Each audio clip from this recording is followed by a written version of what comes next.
Sementara itu, mengulas mengenai kegusaran orang ramai berkenaan isu kekurangan bangsa putih. Okey, yang ini kita bawa kemudian. Kemudian yang kedua ni berkenaan dengan apa orang kata, Sanusi. SPRM telah menghantar kertas siasatan investigator paper bagi dua kes, iaitu melibatkan pegawai kanan Kementerian Sumber Manusia dan Menteri Besar Muhammad Sanusi Muhammad Noor kepada Peguam Negara untuk tindakan lanjut. Ketua Pesuruhjaya SPRM Azam Bakri menjelaskan IP untuk 5 pegawai kanan KSM yang didakwa terlibat dalam kes rasuah pengambilan pekerja asing dihantar kepada AGC 2 bulan lalu. Kami masih menunggu keputusan AGC berkenaan kes itu. Katanya ketika sidang media, Azam juga menjangkakan AGC akan membuat keputusan berhubung siasatan terhadap Sanusi berhubung dakwaan rasuah dan salah guna kuasa dalam isu REE di Kedah dalam tempoh 2 atau 3 minggu lagi. Pada Mei lalu, Malaysia Kini melaporkan 5 pegawai KSM dipecat, manakala seorang lagi pindah ke Jabatan Pengetahuan Awam susulan skandal tersebut. Kesemua pegawai adalah lantikan Menteri Sumber Manusia sebelum ini, iaitu V. Siva Kumar yang sekarang ini, yang kemudian mengesahkan pemecatan itu dan berkata ia bagi memastikan kementerian dapat berfungsi dengan baik. Berkenaan dengan kes RE pula, pada Jun lalu, seorang pegawai kanan Perbadan Besar Menteri Kedah dan seorang wanita ditahan SPRM bagi membantu siasatan kes rasuah lebih 13 juta serta salah guna kuasa membabitkan isu berkenaan. Okey. Now, yang menariknya apa kan? Yang menariknya sebab ini berkaitan dengan Sanusi. Dan ni orang tak berapa pick up sangat. 2-3 minggu lagi cerita tentang Sanusi ni, berkemungkinan Sanusi akan didakwa atau tidak didakwa. Okey?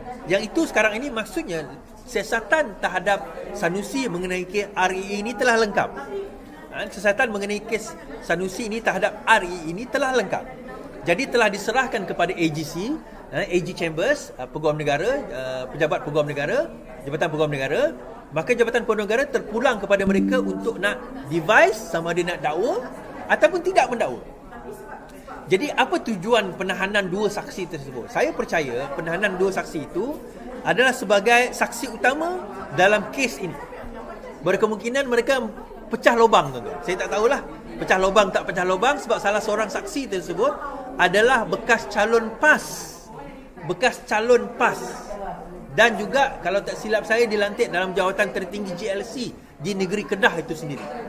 Jadi kita tengok nanti sama ada perkara ini akan membawa Sanusi, mengheret Sanusi ke muka pengadilan.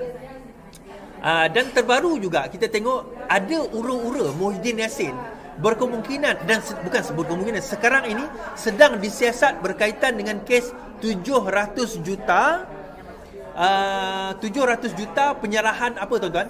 Penyerahan projek kepada sebuah syarikat yang lebih mahal daripada Berjaya Group yang masuk tender untuk membekalkan kenderaan-kenderaan pejabat awam. 700 juta lebih mahal. Berjaya Group masa itu dengan Nazar telah masuk dalam satu jumlah pada zaman Pakatan Harapan. Bila masuk Muhyiddin Yassin, dia telah menganugerahkan projek tersebut kepada sebuah syarikat yang memberi quotation 700 juta lagi mahal daripada yang diberikan oleh Berjaya dan juga oleh Nazar Group. Dan mereka telah diberikan projek itu, tender itu telah diberikan kepada syarikat tersebut. So sekarang ini siasatan telah dibuat, laporan polis telah dibuat dan siasatan sedang dijalankan. Adakah, dan itu direct nego, dan adakah perkara tersebut dikatakan berkaitan dengan salah guna kuasa?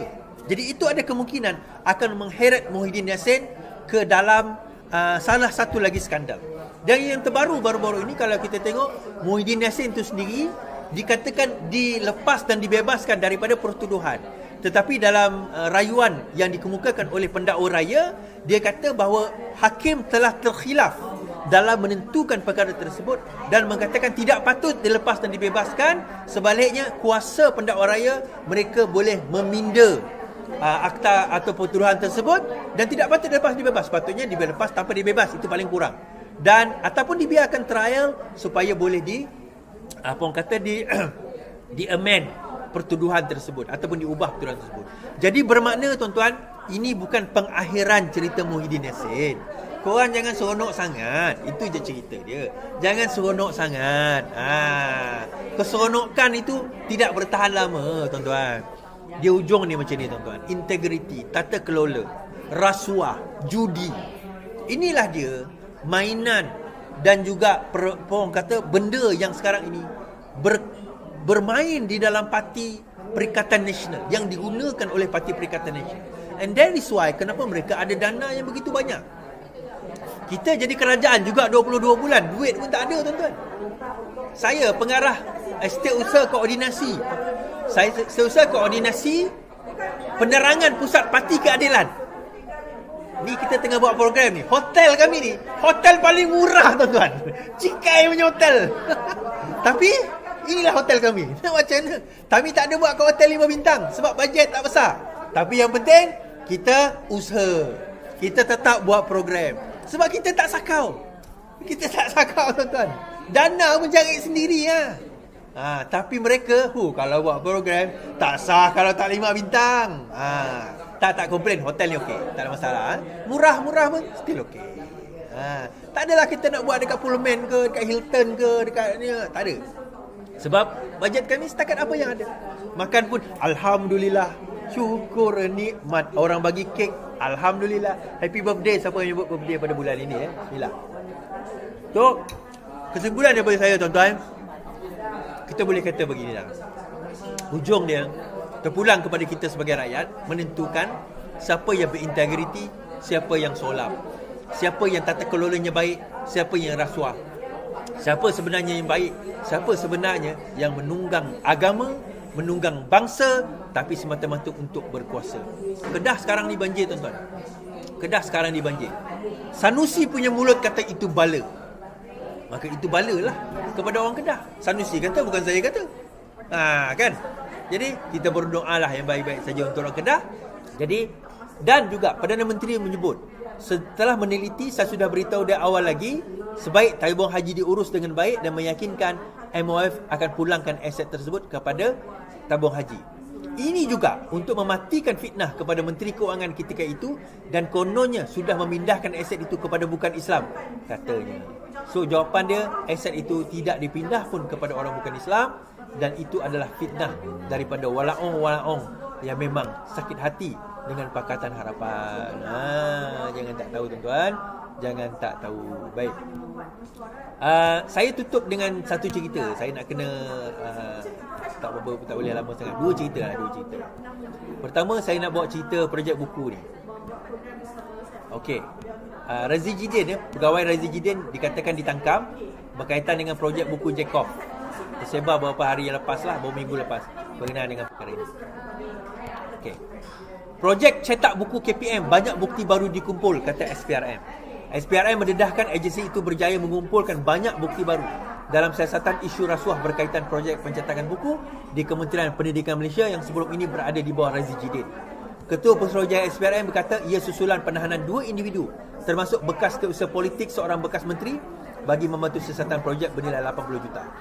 Rundingan terus. Kes ini masih aktif disiasat dan banyak bukti baru yang dikumpulkan pegawai penyiasat. Bagaimanapun, memandangkan ia kes baru, jadi berilah kita sedikit masa. Azam berkata demikian kepada memberita setelah menghadiri program SPRM menembak bersama media. Pada 23 September lepas, Timbalan Ketua Pesuruhjaya Operasi SPRM Ahmad Kushairi Yahya mengesahkan penahanan bekas setiausaha politik itu dan seorang pemilik syarikat pencetakan pada 22 September bagi membantu siasatan kes di bawah Seksyen 16/A/B Akta SPRM 2019. Now, macam mana aset tabung haji ni boleh membantu daripada segi akaun? Okey, katakanlah dia ada aset. Katakanlah aset dia bernilai 10 juta. Contoh je lah. Ini 10 juta contoh. Tetapi disebabkan oleh tidak ada kerugian dan sebagainya, maka liability dia menjadi 18 juta. Lebih daripada aset. Jadi dia jual aset tersebut, hutang-hutang dan juga tanggungan-tanggungan, contoh hotel raya tadi yang tidak mempunyai pendapatan, akhirnya dah hilang, di write off daripada account. So jualan tersebut dia akan dapat aset, dia dapat cash. Dana tersebut dimasukkan, maka dia akan mengurangkan liability, maka aset dia pun kekal ataupun berkurangan, tetapi liability dia lagi kurang daripada aset. Daripada situ maka boleh dideklarkan dividen kepada pendeposit. So sekarang ini bila dah diserahkan, dijual aset itu kepada MOF, so MOF simpan, MOF jaga, ada yang diproses dan sebagainya, dipastikan. Raya Hotel dah beroperasi sekarang ni. Raya Hotel dah beroperasi. So setelah okey, maka aset itu secara perlahan-lahan diserahkan kembali kepada tabung haji. Itu yang berlaku dalam tabung haji sekarang ni. Jangan tak tahu.